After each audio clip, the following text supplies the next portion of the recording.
Hey, tell me something about the song we just sang, okay? Think about what the song we just sang, and tell me what is it that you think, what sticks out to you about the song that it is communicating? What is that song pulling from you as a crowd? Declaration. Just that promise. Yeah. All your promises are yes and amen. What else? Any thoughts about it? It's just an agreement, like pulling an agreement from. Yeah.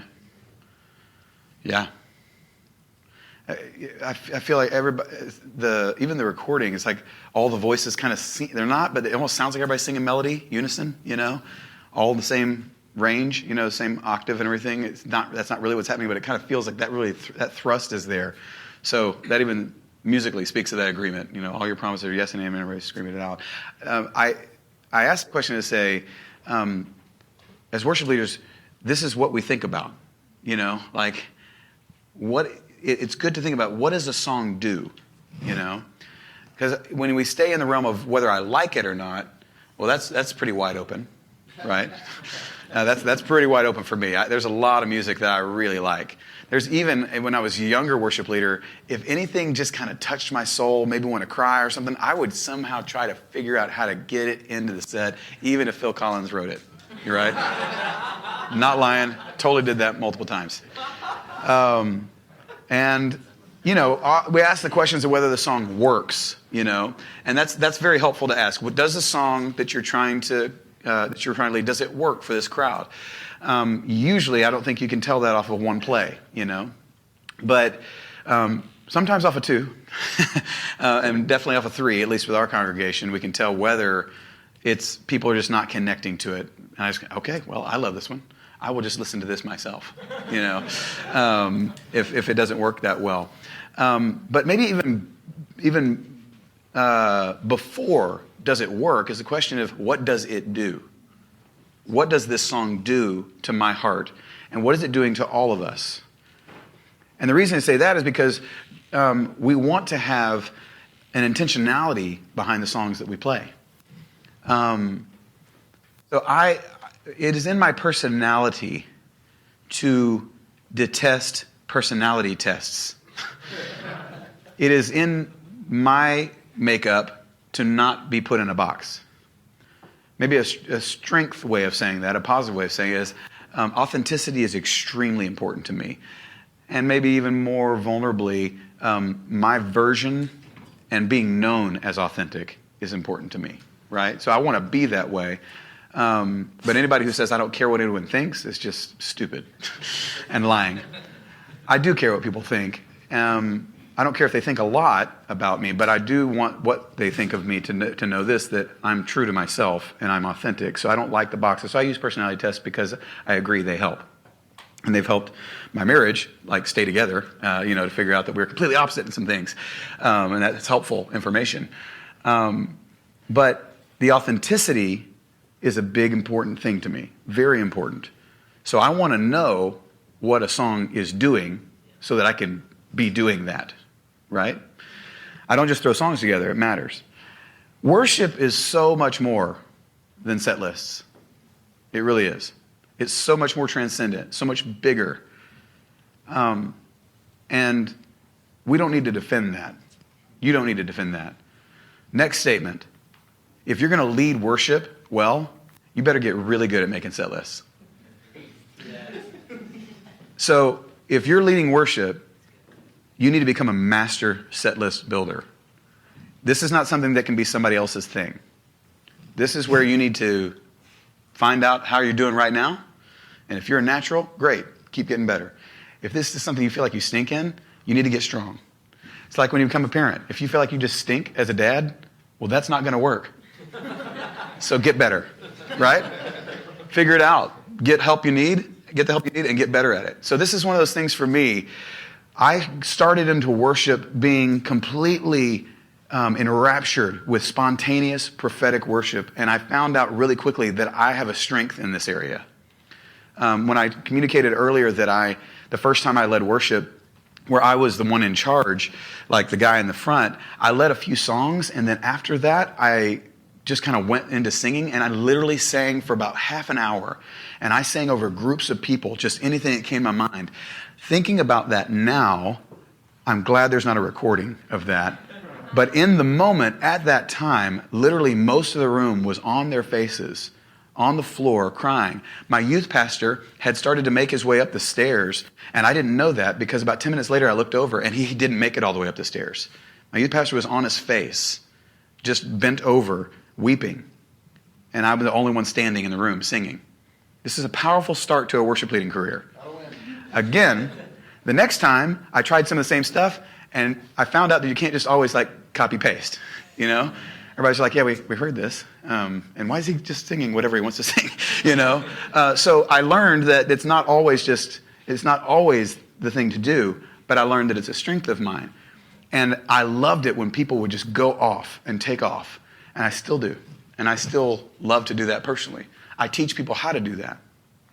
So it is that guy who's saying, you need to make really good set lists. You need to learn how to build really great set lists.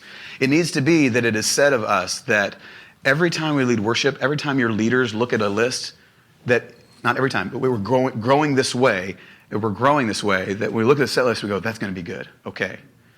Or where we're maybe, hopefully, maybe we're getting near here, that our leaders will go, that looks good, but I trust them.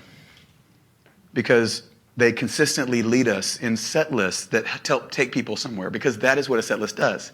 A set list is a process. It's a roadmap. So I am great at driving. I'm really good at driving. Getting somewhere, not really. I'm just really great at driving. And if you're with me on the drive, we are having a great time. Unless you're trying to get somewhere. And then maybe not. So what is your goal? So my wife and I, our whole first 5 years of marriage is like, my thing is like, it doesn't matter if we get there the fastest way, it's just we're together, Enjoy the ride. You're with me, What could be better? But the thing is, we actually needed to be somewhere. Like, people wanted us to be somewhere at a certain point so that we could all do things together. I'd grown up just like, I'm just late, I guess. Well, this didn't work for our marriage. It didn't work for me to stay where I was. And I'm definitely not like, Superman at this now. But I'm so much better because I understand with compassionate heart and a mind that's trying to understand that this actually dishonors if I don't give some sort of clarity for where we're going. So what we learned in that process is that I'm actually really good at navigating if we need to get somewhere very quickly. And Maria could drive. I just can't navigate and drive. So thank God for Google Maps, right? It's like saving marriages all over the world.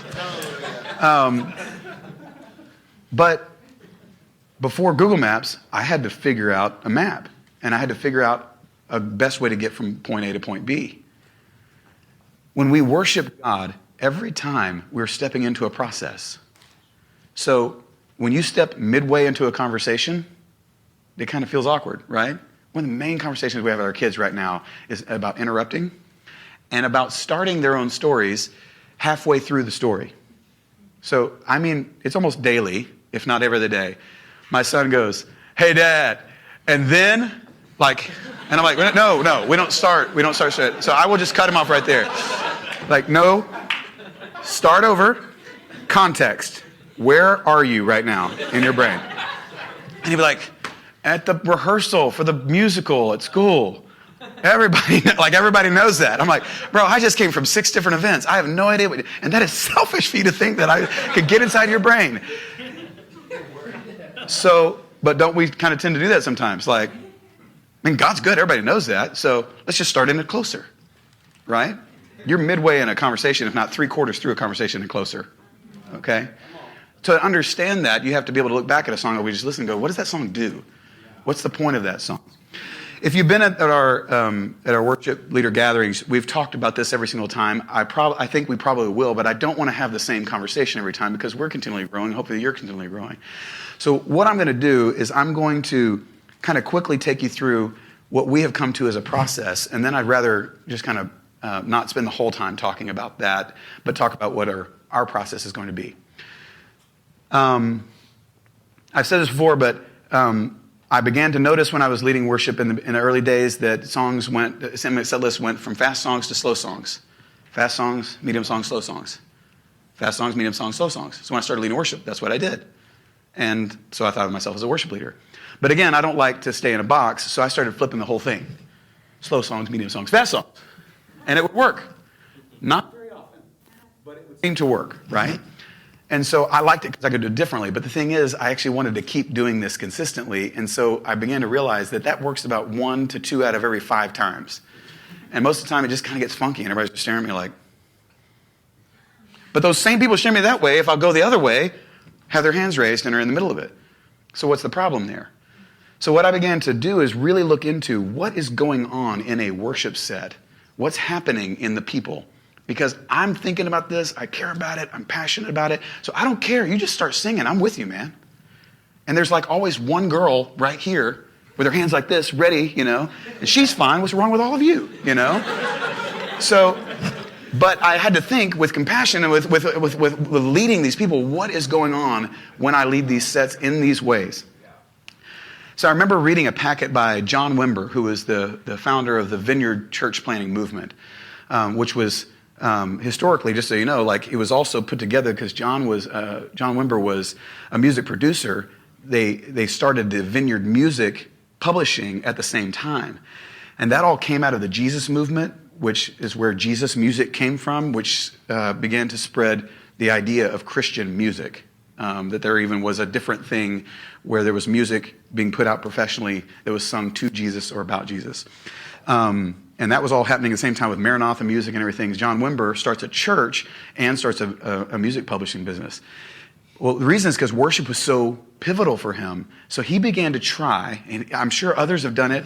I'm sure they have. But he was the first one that I saw that actually wrote down, here is what happens when people get together to worship God. Here's what happens in the life of the church in this time, whether it's 10 minutes or an hour or all day in worship. Seems to be what happens. And it was like a 7 or 8 point thing, and it had, there was things like petition and thanksgiving, and, it's almost like a kind of old school prayer model or something is what it kind of looked like. And I looked at it, and it was really helpful for me. I was like, okay, but honestly, it was a little difficult for me to grab onto. So later on, I began to kind of develop my own thoughts about this, and it was something that really was helpful to me was I heard Jeremy Riddle say the very thing I just said, because he actually grew up in the Vineyard movement, and he was like, John Wimber wrote down all this stuff, and it was really helpful for me, but I'm going to simplify it a little bit. And so then he began to share his thoughts. So I wrote down all that stuff. And I looked at it, I was like, this is so good. I don't know that this is helpful for me in exactly this way. So then I began to put to words what I think would be helpful. And then I began to share that with Owen. Probably first Stephen, but then Owen and I kind of really talked through the language. And here's the reason we did that. Because by the time that I got here, I felt very confident in my set building skills. Very confident. And I want you to keep growing there. If you don't feel that way, I want you to keep growing in your confidence. But here's the thing I'm going to say. What you must do in the life of your church is set up other worship leaders to dive into that process and become really good at it. And this can't be one of those things that stays just that you're kind of a natural. Okay? Jimmy will say, my pastor Jimmy will say, I'm his favorite worship leader. I don't know if I am really or not, but I have a favorite daughter. I have one daughter, and she's my favorite daughter, right? So he only has one worship pastor. So he doesn't have like other worship pastor, So I'm his favorite worship pastor. He will tell me how much he loves me and loves my sets, right? But what I can't do is just live off that for the rest of my life and then go somewhere and hope Antioch makes it, right? Because I was good. I'm at least good for me. I don't know if I'm good for everybody else, but I'm good for me and good for Jimmy anyway. You can't do that. You can't do that in your church. You must raise up others. Therefore, you're going to have to do the work to put into words how you do what you do, where you're doing it well, how it's done biblically, and also where you maybe don't tend to do it so well. And my guess is, with how old I am and how young all of you are, that you guys are still a little more on the growth pattern side of things. So as you're growing in this, you don't have to come to what I've come to. It just needs to be biblically true, and it needs to transfer into other people making great sets for the church to worship to consistently.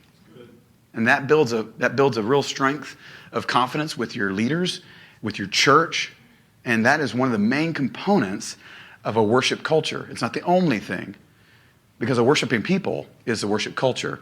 But if I can consistently have my leaders be confident that when I lead, they're going to feel great about everybody being able to jump in and participate, and then the people see the leaders worshiping and modeling what that looks like because they feel great about that, then the people feel more confident to jump in. Then making a set list isn't just me picking some favorite songs. This is what's stirring up a culture of worship and keeps it alive. Again, though, I can't just stay good at it myself. I have to tell somebody else, here's how you do it, right? So, John Wimber makes this long list. Jeremy Riddle makes a shorter list. And this is what we've come to. So you've heard us say this before. I call it CDAR, C-D-A-R. Celebrate, declare, adore, respond. Celebrate, declare, adore, respond. CDAR feels like maybe it was in The Incredibles or something. some sort of weapon. C-D-A-R. Anyway. Somebody look up Psalm 100 for me, because I'm looking at a different app on my iPad as I'm talking right now. Psalm 100. It's in the Bible. There's a Bible. Okay. Everybody got it? First one wins something that Owen will give you. I don't know. There she is. Okay. Psalm 100. Read it out loud. All right. Make a joyful shout to the Lord, all you lands. Serve the Lord with gladness. Come before his presence with singing. Know that the Lord, he is God, and it is he who has made us, and not we ourselves. We are his people, and the sheep of his pasture. Enter into his gates with thanksgiving, and into his courts with praise. Be thankful to him, and bless his name, for the Lord is good. His mercy is everlasting, and his truth endures to all generations. I love the part where it says you enter in with thanksgiving. That is speaking to a group of people, okay? So I have experienced it as I've led, and I've seen it in the Word be true that people enter in with thanksgiving. So we start with thanksgiving. That's why, then I look back and go, oh, that's why people start with fast songs. Because fast songs are really happy and thankful and have energy. They celebrate. That's what C stands for in our 4 words, celebrate. Now, here's the thing. As soon as you start giving form, someone like me goes, I don't have to do it that way. And I don't. And you don't. Because, and some of this is true, and this is the part that's true. Leading worship and the worship experience is a spiritual experience. It is a spirit-to-spirit intermingling with God. It is the most incredible miracle that is made possible by the blood of Jesus. That our filthy spirits and the pure, clean Spirit of God can come together because Jesus' blood washes us clean. It's what happened when the veil was torn, is the Spirit of God came in and was able to intermingle with us. So we are just refreshing that experience every time that we worship. And it needs to be a spirit experience. It's why you're not content with just singing some songs and some hymns, stand up, sit down, and go and leave church. It's because you've experienced a spirit-to-spirit connection. And what we would say about that is that that whole experience is a matter of discernment. It's listening to the people with an ear to God. It's watching and observing, what is God? What are you doing here, God? Because I'm leading with you. So I'm discerning the whole time. I've said this before, but if Jimmy gets up and gives vision for worship and he doesn't just do it in about 15 seconds, by the time he gets done, we're kind of all ready to go wherever. Jimmy's just really good. He's been worshiping God a long time with a lot of passion. So that's awesome. Blake Hartsock, who's in Thessaloniki, Greece right now, he used to run our training school. Anytime I led worship after Blake got done, I had to get ready to change my set list because I had my little format. Well, we were already past that. right? And the reason we were past where my set list is because the whole point here is awakening faith. People walk into a room, once their faith is awakened, this is where God is just able to do whatever because all of our ears are listening to heaven. All of our eyes are watching what he's doing. So if you can get that to people, a group of people there, that's great. That's why when we walk into World Mandate, it feels a lot different than when I walk into my Sunday morning experience. Because people walked in, they paid money, they've heard about this thing, and their expectancy level is up here. At church, you walk in like, I get to see some friends, high five, you know? Or, I don't want to be here. My wife maybe come, you know? It's just a different experience. It's not just like, oh, it's like excitement and just really soulish. Yeah, sure. But it also is the expectancy level, the faith level in the room is high. When the faith is high, you just go, okay, God, what do we do? And that's where we always want to be, discernment. So I'm always teaching discernment. And that is a conversation with your worship leaders, with other people. You have to tell them, are you discerning? What are you discerning right now? And there's like, totally, I was just completely turned off to that. I don't know what you're talking about. I just, song one, you know. Get them past that, and that's a conversation. We are always having that conversation on one-on-one type levels, you know, with people to help them grow in their discernment. That is key, and it's number one. And if you know how to run through a great set list, but you're not really walking in the Spirit and learning how to discern, then you're on a different side of the worship leading camp. The leaders in our movement will trust a discerning worship leader who is learning how to make set lists more than they'll trust somebody who just runs through 1, 2, 3, 4, 1, 2, 3, 4, 1, 2, 3, 4, week after week, because we're all looking for something more than that, right? We want that life on life, life with God on life experience. So discernment is absolutely key. That being said, you have to be able to walk into a room and go, we are all over the place. It's Sunday morning, literally all over the place. So we need to call attention as worship leaders and bring them all together and say, okay, now we're all going to take that first step together, and we enter with celebration. Because celebration says we're thankful and we praise you, God. That is what celebration does. It is the high-powered version of thank you. It's the expressive version of praise. So we celebrate. Secondly, we declare. And when I say we do this secondly, I mean the human heart, in my experience and what I see in the Scripture, moves from here to here. It's the way that God has set it up. Again, you may have language as you read the Bible to get this differently, and to put it differently, but if it looks completely opposed, we can have a conversation and I'll win. But if it just looks a little different, just kidding. Not really, but anyway. But if it just looks a little different, if you have different wording for it and you have a different way of going about it and your church and your leaders feel great about that, then that's the point, right? My thing is, if you don't like my situation that I've got put together, that's great. My question is, what are you doing then? What is your plan that you're putting in the mouth and in the brain and the heart of the people sitting next to you so that they can learn how to make great set lists consistently, strong set lists consistently? That's what we're after. So we move from celebration into declare. And for me, I kind of picture somebody just spinning and dancing and then moving to a point where now they're looking at heaven and they have their fist raised in the air saying, this is who my God is. And I'm declaring the truth of who God is and what he's done. And that's a strong stance for someone to stand. This is, our God is greater, our God is stronger. That's a declaration song. Like, that's one of the things Tomlin does. I don't think he even thinks in this way, but he puts songs out that do these very things like quintessentially, you know. So our God is stronger, our God is greater, our God is stronger is a declaration kind of experience.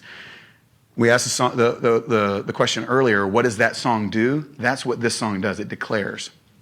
The way that worship songs are written these days, they kind of sometimes can mingle and muddle a little bit. But we need to have a resident idea of what the song in general does to a group of people. When we have declared, a song that I wrote with Robert Fuller called Jesus is the Lord, is a declaration song. Every knee will bow, every tongue will shout, Jesus is the Lord. So that is a declaration statement. And people who sing it, you feel this victorious kind of mindset.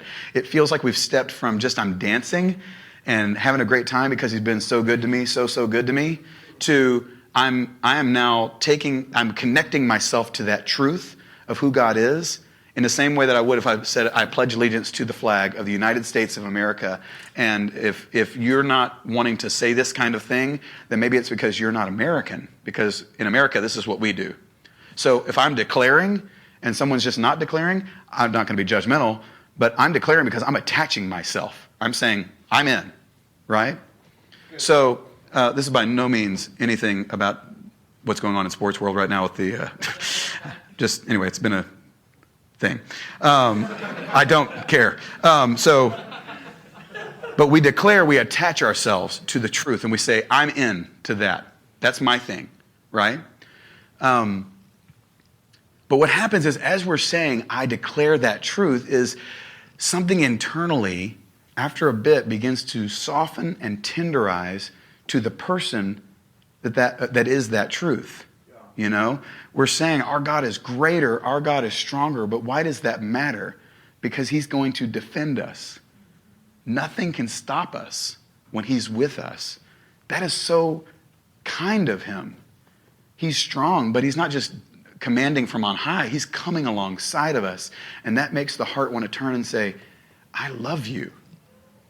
And that's where we move into adore. Celebrate, declare, adore. Adore is taking the next step from this is who my God is to this is who you are. And it becomes a me and you conversation. In my church on a Sunday morning, there's 2,000 people all saying, I love you at the same time. Very personal experience, but we're all singing I love you together, and we're really happy about it. Having this very personal dialogue with God all together in the same room. The reason we have celebrate, declare, adore is in that place of adore, honestly, it's a lot of times where this music does slow down. There's more space, and we even find that our spontaneous songs will happen there. We'll teach people, we'll model for them, just sing your own song to God. We say that so often. Just sing your own song to God, and still just 12% of the people do it, you know? But we're continually modeling for them. Sing your song to God. Sing your love to God. Sing your adoration for his faithfulness and his goodness. Just sing to God because we want people just to say, I love you, Jesus. And when we've adored, we find ourselves often in that place of going, no, everybody's here, or at least most of us are here in this place, so what next? And I don't know. I never know. That's why it's called respond. Because God's going to lead us and we're going to go there. Sometimes that's a 2-second pause, and sometimes it's step back from the mic and just wait. And I've got about 3 or 4 songs that I know usually kind of tend to work for this. Maybe I have 1 song on the list, and in my mind I have 3 songs. But it's just, the whole thing is, God, where do you want to take us? You know? For me, that is the worship experience, whether it's an hour long or whether it's 10 minutes long. That is the biblical worship experience that I know I can put into words, and I can teach another person to say, do this. And honestly, if you're coming on my stage, do this so that I know that you understand how we do this. And then as you have more ideas, let's have those conversations. Right? Does that make sense? So when people step in and they go, you know what, I'm going to try like the slow song first. I'm like, why? What are you trying to do? What are you trying to evoke? Well, I just want to do something different. That's not good enough here, man. Being different for different sake, we don't have time for that. So you can go figure that out in your life group if you want to. But on my stage, we're leading people strongly, consistently into the presence of God. We've already got some pretty strong thoughts about how that's going down. So I want to hear your spiritual discernment on why you think that's best. And if you don't have one, well, I'm sorry, I'm not going to let you just risk on my people something that's just because you have a feeling, More like you have a feeling that you don't want to do what I said, And I'm great with that. Now, the conversation will be really gracious and be like, hey, tell me more about that. I want to hear about that. Because maybe they got something I'm not listening to. Maybe I've grown too, crusty in my ways or whatever. But I do know this. I feel great about this process. So my question to you is, are you doing this? And if you're not, why not? But also, if this isn't your process, you feel like it's a little different, or you don't totally jive with it, that's fine. Then what is yours? That you are handing to someone else and saying, here's how you can grow strong. Make sense? Yeah. Okay? Good. We came to this way of thinking through tons of conversation. tons and tons of conversation. And then trying it out and coming down and going, okay, we did this worked, and it didn't exactly fit inside our model. So why did it work? Because it worked outside our model. We had tons of conversations. This is over years, over 2 or 3 years, of very intentional conversation about this. And then we specifically said, we called it celebration, declaration, adoration, and response. And then we changed that and said, no, that sounds like a thing. Celebration is a thing. It's like a place to be, a state of being. We don't want to do that. When we lead people, we celebrate. So we turn it into verb form. So you understand, like, we really got into communicating this. So now we just tell our worship leaders, this is the way we do it. So I heard Owen talking to someone just the other day and said, okay, I see song 1 to song 2. Tell me about that. And immediately the person was like, I don't know, Great. I mean, how many times have you been there? Like so many times. So that's great. Well, let's get from I don't know to I know what I'm wanting to do, So the person just kind of went, what about this? What about this? Yeah, I can see that working. Yeah, but you just have to kind of sew that together better. And that's the way that it's very much a conversation. We don't ever say, no, 4 songs, C, D, A, R. It's not like that. It is giving people a process and a roadmap to keep walking down and grow strong, and then go, wait, I got a different thought. Or even spontaneously go somewhere and kind of like, this is outside the map, and it totally works. Why did that work? That was exciting. But they always know the process. That's a lot better than, I have no idea how he does that. He's awesome. I'm not awesome. That's what I want for people, is to step in boldly, strong, and continually make set lists. And sometimes they can make set lists. We have worship leaders sometimes that are making set lists, and they're good. And we'll say, hey, are you leaving any space here for just like whatever God might say and do? And they're like, what does that even mean? Like, you mean me? I mean, I know you do that. You mean me? I'm like, absolutely you. God wants to hear your song, and he wants you to lead people into their song. So where is that? Where's the space? Because you're doing these like 6 and 7 minute songs, and after that, the set's over. What if we did like 2 or 3 that are more like 4 minute songs, and then you just have like 2 or 3 minutes of space? What would you do with that? Scared to death. Like, I don't know what I would do. And then some people are like, give me those 2 or 3 minutes because I've been waiting, And we will deal with those when they come, whatever. So it's very human. It's very much people. It's a worship leader is a person, right? I'm not trying to get them inside my little system, but I do want to arm them with strength, okay? At first, sometimes I have to communicate, and we do often communicate, we need you to do this. We need you to do this until we trust that you are with us, and that our leaders are able to trust you as a leader, and that our people are able to trust you. But also, give us your thoughts. Tell us why you're wrangling through that. Tell me why you disagree. Tell me why that ticks you off, that you have to do things in this way, And usually we get to a point somewhere they've been hurt, or they're just like me and they don't like being put in a box. And that's great. Just deal with your flesh. We all been there. I've been there, But if we're really after serving the church, if we're after ministering to the heart of Jesus and serving the body of Christ, then we'll do what is strong for them, even if it's not our natural bent, until what is our natural bent and our voice is found. And that's more than anything what I want, is for people to find their voice as a worship leader. Because when you guys see the worship movements that are going on right now, especially ones that seem to highlight different leaders, you can have your own assessments of the strengths of those people. You watch Jeremy Riddle lead between Stephanie and Amanda. That's 3 different people right there. Actually, it's 2 different people. There's Jeremy and Stephanie and Amanda. And it's just like, what is going on over here? And he's just like, like smile like this. But he didn't used to. He used to be like, God have mercy. What are these people doing? That's what he says anyway. That's just weird. Guys, it took me a while to get used to this. Like, why do they just do that all the time? So everybody has their own voice, but they've each kind of built a pretty strong pattern of, this is what I do when I lead. And I've sat down and talked with Stephanie. She's not just just like always just waiting to sing a spontaneous song. She just has to sing a spontaneous song, But that's what we get, because that's what iBethel shows us, right?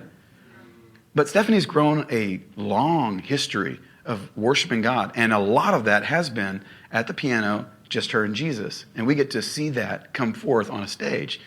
But the girl knows how to lead worship. If you've ever been there where she's just leading, she'll just sit back a lot of times and just let worship happen until the moment happens where she feels that she has something there. She doesn't jump in just to jump in. And if she does, she walks off the stage and goes, dang it, missed it on that one, you know? She's a seasoned worship leader. Sometimes we can grow a little bit, it can get a little fuzzy that, well, I want to be like her. Well, you want to be like her, you don't want to take that path. Most people don't want that. It's not an easy path that she took, but it's a long path of growing up, character building, right? Been a lot of tears in Stephanie's journey. My advice is take your journey. You take your own journey and find your voice and do it in a strong path. Don't just, shotgun here, shotgun there, shotgun here, shotgun there. CDAR. It's strong. It's biblical. Find your voice in the pathway, okay? And teach other people that. So I want to take a moment here that I'm able to say that with, I jotted down some notes real quickly before I walked up here. I didn't really prepare for this talk, except that I knew I didn't want to do the same talk I did last year.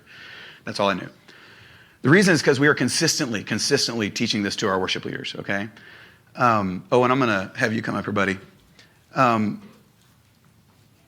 This is readily on my tongue, and me and Owen go back and forth so much on it. I wanted to have him come up here as well and take some time to kind of discuss this question and answer style a little bit about how we think about this, or how we go about this process. And I will say this, that Owen is a music director for us. He's our oversees our keys. He does our multi-tracks and all that kind of stuff. He builds that stuff, and he's even made some of those recordings happen where we've actually recorded our own and stuff.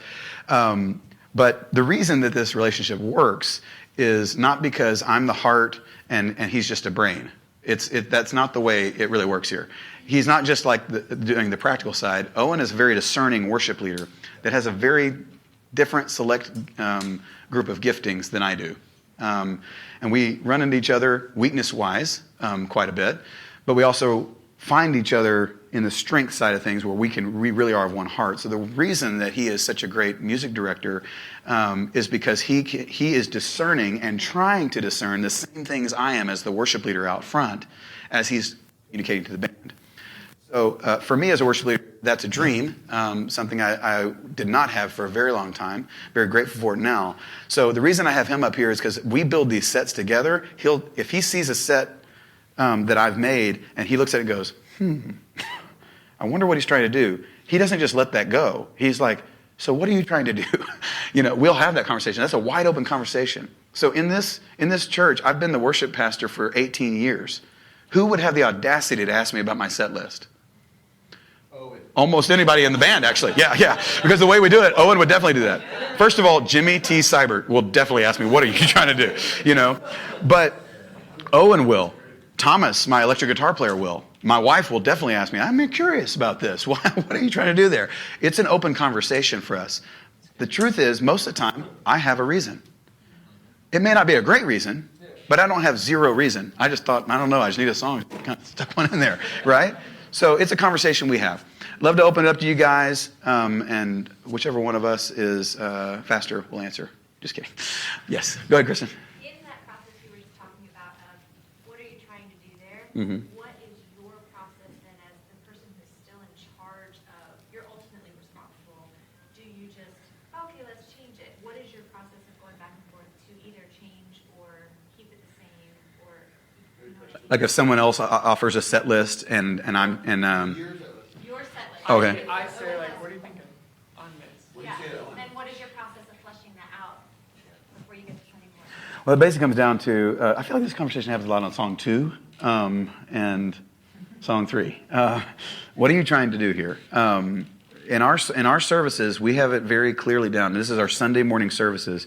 We've had tons of philosophical conversation that our Sunday morning services are going to be 75 to 80 minutes long, right? Except they're 80 to 85 minutes long. But we say 75 to 80 minutes long. And we mean to do that. This is not the time for us to practice all of our spontaneous prophetic singing. That happens from time to time. We have just said we're going to do that elsewhere. We have a wide open front door. We have every kind of person in the room. So I'm not trying to get all of those different aspects of our worship leading in on those moments. We have other moments that we do that. So for our process, we know what we're trying to do. So that's why the question would even come up, maybe stronger in a Sunday morning set than maybe any other set. I didn't even really look at Owen's set for this morning. I didn't feel the need to check on it, but if I did, I'd been like, I don't really care, because these are all worship leaders, the easiest people to lead worship for in the whole world. Faith is awakened. We're fine here. But song 2, if he looks at it and goes, what are you trying to do there? I will communicate it, and he would say to me, I'm not sure if that does what you think it does. And I would go, I think it does. Why don't you think it does? Now, if I was defensive in that moment, then I would be like, I would kind of pull no, it does it. It does it fine. Little man, you will learn the ways, Half foot taller. And that, but I think that would show my character in that moment, a little bit. It would show my attitude. And so he might have to make a decision on whether it's worth pushing into or not. But hopefully that what we're growing towards is me going, well, I was thinking if we went from here to here, that it would, we could, like this last week, we went from Free Forever into God of Miracles. Well, the beginning of God of Miracles is like, ding, ding, ding, ding, ding, ding, ding, ding, ding, ding. Free Forever ends with, ba, ba, ba, ba, da, da, da. So how are you going to do that musically? And what are you trying to do? Because that's a totally different kind of song. So I was saying, well, that intro, we're going to need to change it and make it bigger. And I think when we drop in, what I say between the end of Free Forever, into God of Miracles, and sing will lead people to, yeah. Then when the whole thing, the bottom drops out, and all it is my guitar and a synth going, let faith arise, that there'll be a rise in the room. At least that's what I'm hoping happens. I hope they grab onto that. The question then might come, I just don't know if that's going to happen. We just got to make a decision together. Is that what you're asking? How we go through that conversation? It's very relational, we're just people, so we just have the conversations to say, I think this. Well, I think this. And then it's kind of like, well, you're the leader, okay? So, yeah. But that happens. I would say we agree a lot more often than we disagree, but there's definitely times that he wins because he's the bottom line leader. But that I'll just be like, okay, I will choose not to say I told you so later. Or I'll be like, yep, you're right. Which I'm sure is what usually happens. Yeah. Well, and I'll see his sets of the ones that he's leading. And at times I'll go, I'd do that differently. And the question is, well, is that a good enough reason to go and make him change it? I think maybe what I'll do is be more proactive later to say, so how'd that go? And because he'll learn that a lot better. He'll be like, dude, song 1 to song 2 was a fail. It did not work. We took 3 minutes to get everybody back in, And okay, I could kind of see that coming. But honestly, I wasn't 100% sure. I'm curious. Let's talk that through. What happened there, So that could be another way the conversation goes. Yeah, Kaylin. How long have you guys been bouncing sets? I don't know who to bounce my set off again. Mm-hmm. It's like I don't know if I want to bounce my set off of certain people. Sure. No, 100% we know. So, but it's not that I don't want feedback. I just don't want their feedback. And so you guys. It's getting real in here. I like that. You guys found people you trust to bounce your set off, and I have volunteers I trust to bounce my set off. Well, I'm not gonna text it to them. They text me that takes forever. Why? I just need to make a decision, man. Yeah. Oh, you should, dude. Man. Serious. Yeah. I'm very serious. I text random people that I'll be like, is this going to work? And they'll be like, no, don't do that. Yeah. So I ask my wife a lot. Okay. She's not a worship leader. Yeah. But I've had to teach her how to think about this, if that makes sense. But I text her a lot. Or just be like, look at this and tell me what I'm missing. Like, why something's not right and I don't know what it is. Yeah. And a lot of times I'll use her. I'll say this. A lot of our worship leaders your conversation is going to be around or with the senior leader. So let's talk about that in the next deal, because we're going to talk some more about that, because that can be awesome, tricky, weird, or all of those things.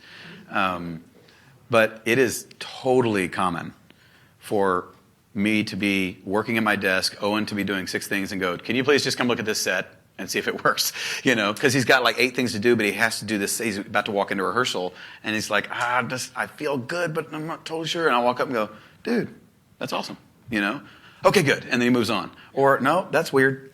I don't know how you're going to, well, what would you do? It's just that question. So we're just very open with one another, and I would be open with any of our band members. And I think that's a part of, like kind of what you're saying, I think maybe is bringing people into the process also brings them into that place of learning how to have the conversation, So pretty much we're learning on everybody, and we're bringing them into that process as well. So it's maybe different from me, but I will intentionally ask someone who thinks they have no words to share with me because of my 18 years of experience. I'm like, what do you think? And if they don't have anything to say, I will make them say something. Like, no, really, what do you think? Like, I don't think it's going to work. And I'll have them talk that through with me. And even if they're dead wrong, what a great conversation to have, and to bring them into it. That's at the very least anyway. And the prayer is, help me find somebody who you can have. I didn't have Owen from the beginning, guys, So this is me figuring out a lot of stuff by myself. It's just a lot better to have a conversation with somebody you trust now, Yeah. Easier now that you have the language. Yes. Like the framework to work within. Absolutely. So there's like, well, I don't like Chris McClarney songs, so I don't like that one. You're like, Okay, bye. Yep. Next. Yeah. Becky? So do you, in your mind, think that songs fit one of these four categories, or do they sometimes fit multiple categories? Totally. They didn't used to as much. Songs used to do a thing, one thing, and everybody stuck to that. Now songs go from I love you to we love you to they love you, even in the same song. Songs turn from a prayer into a declaration, like even a oh God, come and touch us, and the nations will rise. So it goes back and forth. Do you put songs where you need maybe to highlight a certain part? I think that's why the conversation is so important. Is like this is I'm going to throw Jimmy under the bus here, but Jimmy remembers the parts of songs that he likes, and that's typical. That's pretty normal. Type A and maybe just normal person. I don't know. I remember a little more of the totality of the way a song goes. I remember the way it starts. So when I think of a big anthem, I know that God of Miracles is like a God of Miracle, but it starts ding, ding, ding, ding, ding, ding, ding, ding. So he's like, let's do that God of Miracles song, just like one of those things. I'm like, well, it doesn't start there. So if you're thinking we're just going to roll through, we can't just do one dynamic. I mean, we can. We have in times. But we got better, right? So we don't just do everything one dynamic the whole time. So, but what he remembers is that bridge goes with everything. So he remembers that. And where was I going with that? That's really important. Yes, different parts of it. So I have to think about what do those portions do. And if I'm only remembering, if I'm kind of pulling a Jimmy and remembering with everything, then he will be the one to say, is that doing what you're doing in that, what you want to do in that moment? And, or at times, very rarely, but at times, is that just something that you think does that for you? But I don't know that feels like that for the whole room. It just doesn't really go all the way there. Is that answering your question?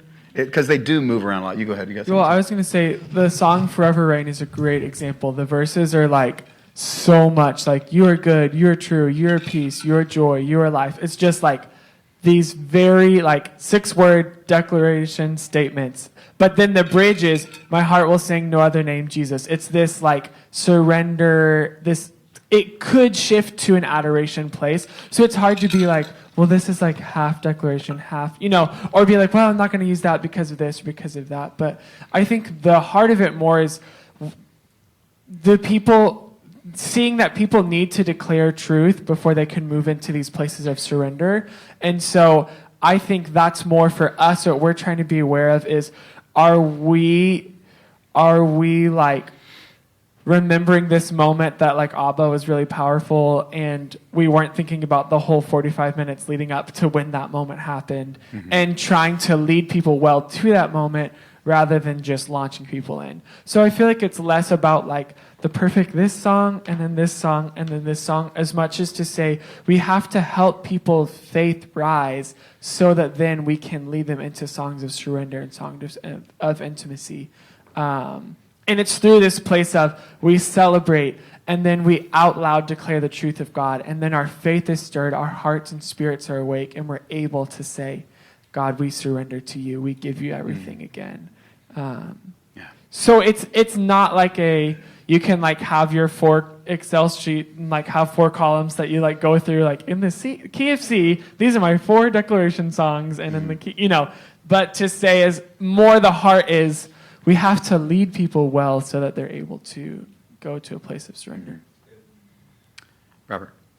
So, Sorry. I get this question a lot, but there's a lot of songs that are coming out by like house fires and stuff that are great stuff, but not necessarily corporate songs.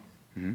So, like, how do y'all go about, like, especially when your leaders ask you, hey, can you play, I'm trying to think of another one, but can you play this song that sounds basically like a funeral dirge, you know, but it's like super deep and great for quiet time, like intimate worship, but it doesn't really work for corporate settings. Yeah. You know, on the most part. But how do y'all go through about like weeding those out, or like explaining to your worship leaders when they're making a set that has a song that really connects on a personal level, but not, you know, deeper? We went through that a lot when the song "Come to Me" came out by Bethel. That people were like so into that song, but it was really. I remember this girl was like put it in a set, and I was like, okay, like tell me about that. And she was like talking about how she like cried in her time with God, and it was like so powerful. And I was like, do you think it's weird that the whole congregation is singing them from the perspective of God, and we're not actually like singing to God, but like we're singing as if we're God? And she was like, oh, huh. And she like, it like totally like, it really like messed with her mind with like, oh, like it's like, I never even thought about that before. So a lot of times, I mean, again, if it's people, it's conversations, just to say like, tell me why you, like, tell me your thoughts behind it. Tell me your heart behind it. And there's totally been songs that I've like been like, there's no way that this is going to work, that we play. And it's like, whoa, people really latched onto that. And then there's songs that I'm like, there's no way this is going to work. The end. So like, don't put the song in your set. And so awesome. So I think that's part of, you know, part of it is just try. I mean, we've definitely had songs that we tried because this person asked for it, and we did it a couple times, and then came back and we're like, do you feel like this is working? Because we don't feel like this is working. And again, it's relationship. It's part of learning and growing together as a church to say, what are we collectively doing and saying? I don't know if you wanna. I was going to say it's a different conversation with just people, other worship leaders, than it is with your leaders. So again, maybe we'll move that into the next conversation we have about talking with senior leaders. Because when my senior leader asks for a song, I have now gotten to a point where I can ask a couple of questions to get some clarity from him. But in the end, if he says we're doing it, we're doing it. So, and that's the way it should be. That's the way I want it to be for when I say something. So I better give him that same respect, you know. Actually, I should give him that same respect whether I get that or not, if I want to keep my job. So that's a different conversation, but getting it into other worship leaders and having that conversation is, I'd agree. Sometimes it's just, sometimes we try to, as best we can, let people fail forward, not just stop and not try, you know, best we can. But we won't watch a failure happen that affects everybody negatively, especially in critical moments. We just won't allow that to happen. And if I'm feeling a little more high-strung on that, and he's like, I think we can let him fail here. You know, I think we can let him go for it. You know, and we would only say that like, maybe it won't be a fail. We're not 100% sure it would be a big fail, you know.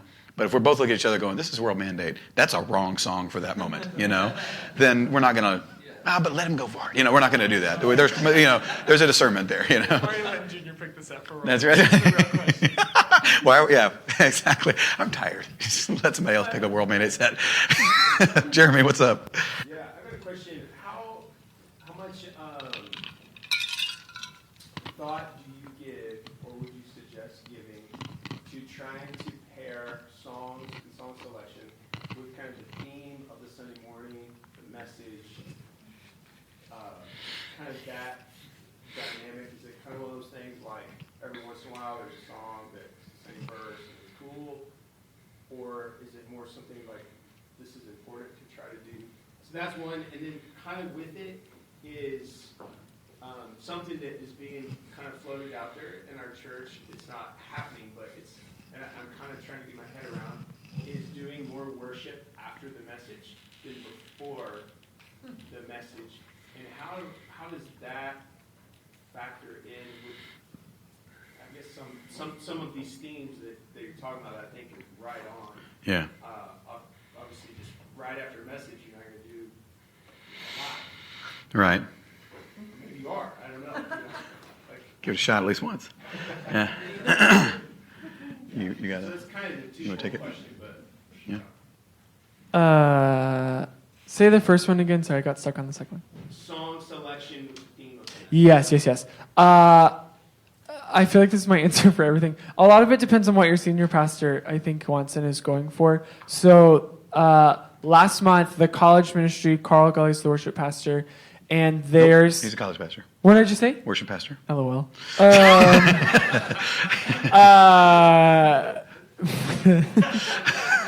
He's the college pastor. They just did a series called Scandal of Grace. So he asked us to play Scandal of Grace the entire series. So it was only 3 weeks.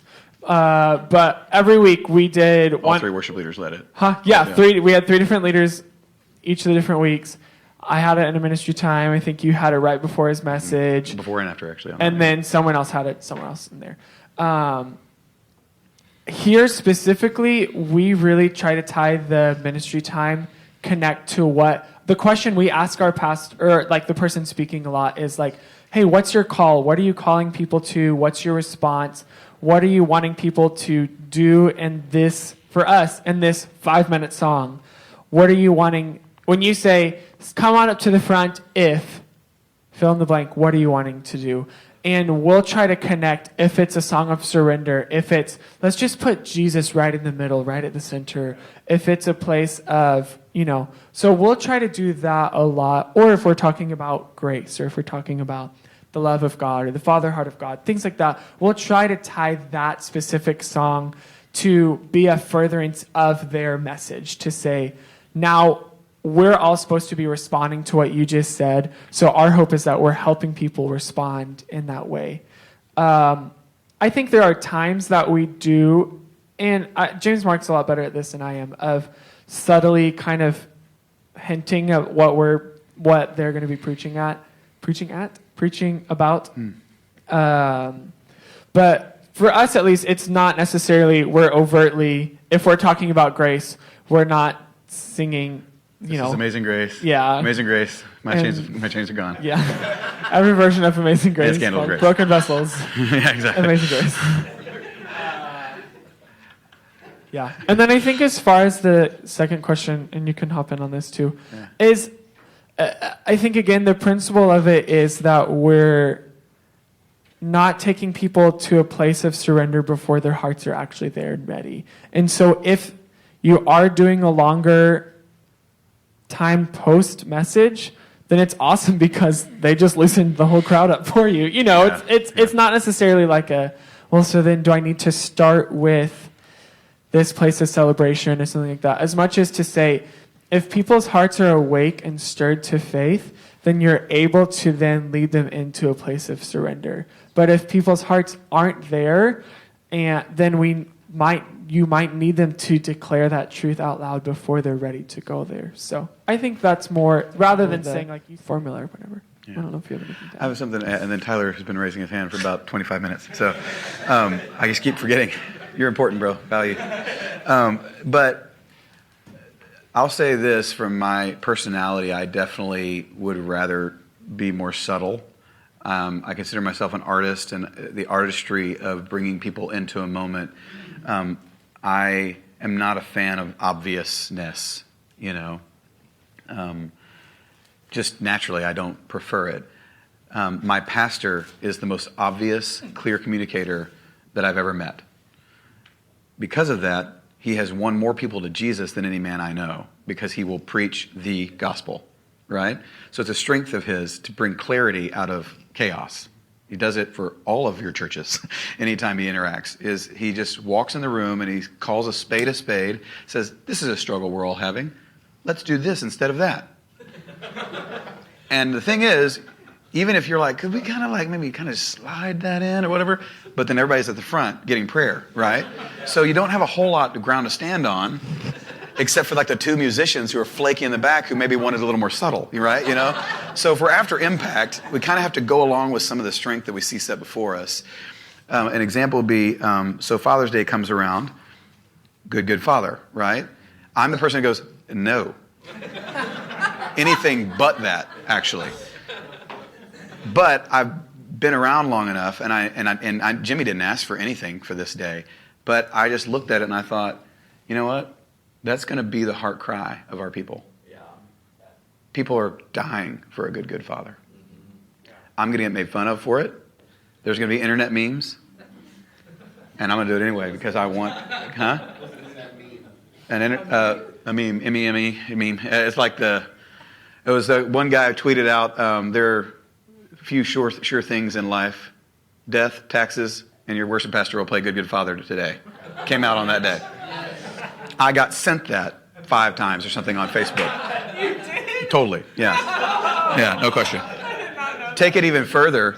The worship leader, so I was standing center on the stage, and we have 5 across the stage, and the guy standing right here had obviously not looked at the set, so just rebuke city. But he walks and goes, dude, I just want to say, super glad we're not doing good father today. And I go, we are. It's song 3. And he goes, oh. Well, I was just going to, kind of like that, steps to the side, Literally. It was not me. No, it was not him. It was not him. He knew about the set a long time ago. Here's the thing. I totally would have been that guy. I didn't want to do that. So theme, some people stick really hard to it. I'm just not personally, my preferences wouldn't be to do that. Like, that's just a little too obvious. The thing is, I've been stuck for so long with somebody who communicates with such clarity that though it still sometimes goes, oh gosh, why am I doing that? I've just seen the life impact to where now it is not just an option, it's almost a leaning. Like, do we need to be more clear than I'm thinking? Because I'm not sure that people would have come to Jesus quite as clearly and quite as quickly if I'd been the one in charge. So there's definitely a strength here that I need to be able to yield to. And being able to say, so this past week, though, Vincent was talking about do not murder, which was really a thing about anger. So, first of all, why are we singing any songs about murder if you have any? What are you talking about? Secondly, what songs are you singing about anger? I don't know. So I'm looking at it going, what? So I literally texted, so what are you going for? What are you saying? What are you wanting people to respond to there? And he wrote back a bunch of stuff about just laying down their anger. To God, like coming face to face saying, it's not these people and that person and that spouse and that parent. God, I'm angry and I need to lay that down for you. Wow, that's awesome. There are no songs that say that I know of. Maybe I need to write one. I don't think so.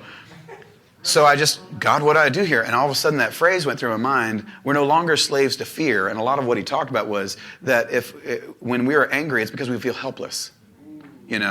Well, nobody could see that coming necessarily. Everybody just knows no longer slaves. You sing no longer slaves. Everybody likes it, right? That's at least strong enough to go, that's probably going to work. So I picked No Longer Slaves and had Stephen lead it. And I didn't even have this conversation because we didn't have time to. But I felt good about the song being a good ministry song. Even though it's talking about fear, it was connected because of what he said. So there's 2 different examples of one going straight in line with the theme and another one kind of subtly going about it. Jimmy will stay pretty theme-ish, I feel like. He's like, I'm going to talk about sadness, so let's sing a song that's about not being sad anymore, Seriously. He just will. So I lean a lot that way. Tyler has questions. I didn't answer your second one. Maybe some other time. Sorry. At what levels you're approving sets within your body? So, like, even sets that you're not a part of, maybe someone's looking at youth, are those still being submitted to you? Or are you Yeah, we can talk a little bit about the way we set up our worship leading in our church. It's definitely different now than it was, 2 or 3 years ago. But we're pretty in touch, I feel like, with most of them. What are you laughing I'm about? just curious what you're about to say. No, I feel like we're pretty in touch with the set list. There's not a lot of set list making for our church and our body that we're not aware of. They more interact with me than they do with him, which is why I was curious what he was about to say. I do all the time. Pretty much all me. It's pretty much just me. Yeah, every day I'm like, people are looking at right here. No, we do. I think part of it for us is just it's a great discipleship tool of if the people leading these younger services, especially like we had a girl who just graduated high school last year who's so talented and needs to get some things worked out in her heart, but is like has potential to be an incredible worship leader. So I was very purposeful to say like, hey, text me your set, and then be like, I would change this or change that, or why'd you do this or why'd you do that? Because it's a great, if she sticks around in Waco, she's going to be someone who we definitely lean on in the next 4 years or so. So I'm looking at it more of like, okay, it is kind of a hassle that I have to check on all of these different sets. But if I can get this person amazing at making a set list, it's worth my 10 minutes to have a phone call or look at it so that in the long run, they're set up to be an incredible worship leader. Let me speak to this as well, because I've had these conversations and I've heard Owen have these conversations. So that specific thing, this girl is going to make a set, and we both know she needs to grow in this. So what he will say to her if she's leading worship on a Wednesday night service, he'll say, why don't you send me your set on Sunday night? So she'll send it to him. He will call her and he won't say, I don't think so, change this song to this song. The question is, what are you trying to do? Or, I don't know, I would think you might need to put something in there with a little more lift in it on this first part. Like you're kind of going from really big and strong to really huge dynamic shift, both in emotion and attitude and in music. So I think you need a bridge there somewhere. He won't say, so do this song. He would do that if he had 7 minutes before the set and he thinks this is a catastrophe waiting to happen. He'd be like, you know what? I'm going to make a call here. We're just going to do this. But we really value letting them make the decision and leading them to that. So just want to say that it really is conversations with people and allowing them to come to their own conclusion, because most of the time, at least half the time, they're going to go, what about this song? And that was not at all what I was thinking, but I think that's going to work just great. And it really was their idea. I just kind of got them there, or he kind of got them to think differently than they were already. Here's another thing I'd say. That means that you're flying in the face of every person who's ever told you, or the feeling that you've gotten, that spontaneous worship is the only way to go. And that if you've got it, then you can just go. If you don't got it, you can't do that. This flies in the face of that big time. We're talking a Wednesday night set. She has to send it Sunday night, so he has time to give it to her so that she can then change it and make it ready for a Monday night rehearsal. And then do a Wednesday night service, maybe even still making some changes, because once they played it through, it didn't work out exactly like she thought. This is not the school of we're just on the fly all the time, and that's the awesome thing. Yeah. What we're saying is, no, build a very clear plan, and once you're really strong and clear about that, be ready to jump. And if you're not ready to jump, at some point we're going to say, okay, we're going to take the bottom out. You're going to have to fly now, and we do that also. We teach people discernment by saying, hey, once we get here, we're not going to do that song. I just want you to sing. I just want you to figure it out at this point. Or I'll just change something and start singing and be like, now you take over, And there's like, what's going on, But I won't let it stay safe, because we're not just trying to build safe sets. We're trying to build strong sets, and keeping discernment as a part of that. So if I'll start to feel a little weird if we just have set. Okay, they're getting good. But I'm still feeling like I'm the only one who will take us somewhere different, Well, I'm not, because he will. But if it's like all of our worship leaders just kind of stay in the safe zone and they won't just fly at some point, then I'll start saying, hey, so you got something here? Because we're going to have 3 minutes on the backside of this. What are you going to do? And they're like, oh, well, I was thinking about that. And, no, you weren't, but you are now. So you think about that, and we'll see what happens. Why don't you tell me a little bit, just kind of a theme of what you're thinking might happen on the back end of this song. And then that's where they just have to, that's all of a sudden their voice gets a little fluttery, because this is a risk. This is faith. This is, I have to step out there and believe God's going to catch me, and it's going to be okay. And we'll even talk about that. How'd that go? How'd the spontaneous song go? Did you lead it well? Were the people that would jump in? Was it the kind of song that everybody could jump in on? So we just talk about all that stuff, and it's very organic, very, very relational. You were talking about authenticity in worship, and I value that so much. So for the Celebrate song, so many times for me, I feel like, I don't know, maybe I'm alone, but I feel like I'm open up. You're most certainly not alone. So many times with the Celebrate song, song, I feel like I'm opening up a can of like Cheese Whiz. You know, like I might as well be singing like Shine Jesus Shine. You probably should sing that song. I don't know, like you have all these, as when you're speaking about discernment, I can just feel in the room, you got people pissed off at each other coming in. Like not everyone is in that place to just jump in with celebration. And so you feel that in the room and you're opening up, shine, Jesus, shine. People are just like, I'm not with you. Yeah. You know? So I don't know, like, I don't really know the direct question, but like, as far as like, I'm not asking for a pool of songs, but how do you do the, let's enter in like happy with authenticity? Yeah. You know? What are some of the other ways to sweep people up as well? Right. That's such Yeah. yeah. Well, here's what I'd say. I'm more introverted naturally than him. Not than my wife. She is, and she's not back there. I just looked back at Maylee and was like, that's not my wife. She went to go pick up our kids from school. But I tend, Jimmy's even said this to me as an encouragement. He called me out and said, you have a sweet spot for the intimate places of worship. So he didn't say then, don't lead all the other expressions.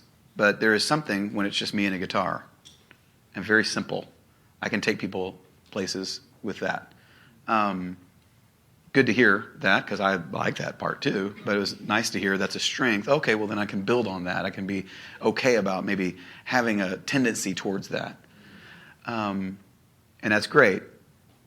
When you think about leading people, you have to think first, number one, Jesus is the one being worshipped, and worship bends its knee to the desire of the one being worshipped. And in the scripture, when people are set free, they dance.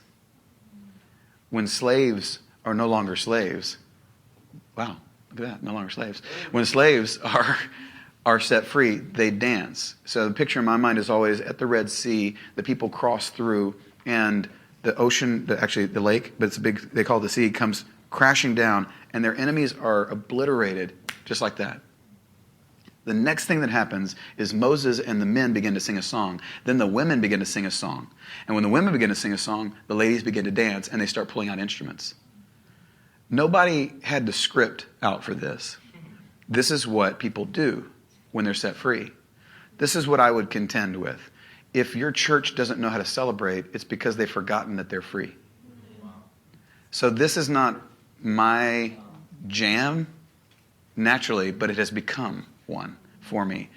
My encouragement first and personally is, if your church doesn't know how to celebrate, then you need to get down and in the dirt with them and teach them how. You need to show people how to dance. And if you don't feel like you're great with dance, then figure out how you dance. And get somebody like this guy who doesn't mind spinning wildly all over the stage. Just shut up and dance. Walk the Moon has words about that.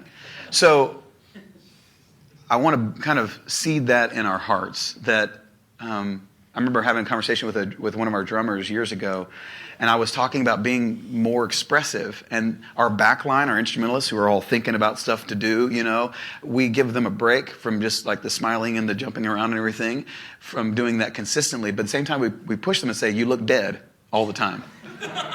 Just so you know. You look dead, you know. And maybe just something. Give us something, you know. help the people out.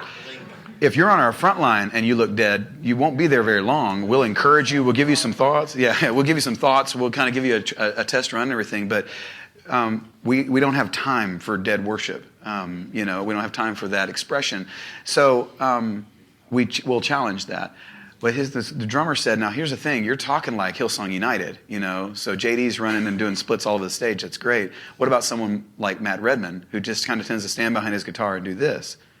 And my thought was, I don't think you've been watching Matt Redman. I think you saw a YouTube video. Yeah. What Matt Redman does is he does Matt Redman celebration.